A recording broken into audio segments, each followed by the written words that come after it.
When I'm deciding about what medication to use on my patients, whether it's to change medication or a new medication that they've not been on, I have to look at multiple things. I have to look at how are they doing the current regimen? Are they compliant with it? Is it too complex for them? Is there something that I can do to make their lives easier, to decrease their complexity and improve their compliance? Are there some duplications in the pharmacologic regimen that they're on? Can I switch to a drug that's more effective than another drug? It's a very complex decision, and it's not just based on one or two things. It's based on multiple things.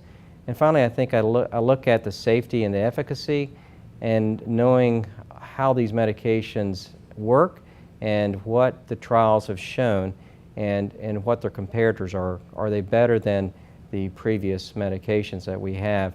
Are they the same? Or are they more convenient? There are a lot of things that go in my decision process. I think it behooves the practitioner to know the new medications as well as the old ones so that they can make the best decision for their patients. Complexity of therapy does determine compliance. The more complex we get in our therapy, the less compliant that a patient will be. It's just more difficult to take multiple daily injections, for example, than just taking one shot a day.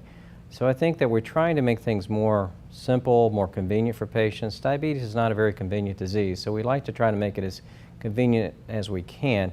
For example, can we have an insulin that can be dosed at any time of the day? Is there some flexibility in the time of the day that they do it?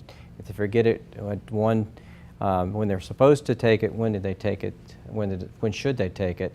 So if we have insulins that have less complexities, it would be better for our patients as far as their compliance. Compliance with any therapy does translate into changes in the cost, medical cost of diabetes. So if someone's poorly compliant, their A1C and their glycemic control is not going to be as well controlled as it should be, therefore causing more complications, more admissions, hypoglycemia admissions, for example, or long-term complications that we see with diabetes, such as blindness, coronary disease. All those have a very big cost. So most of the cost of diabetes is not pharmacologic, but it's really more inpatient-based or hospital-based.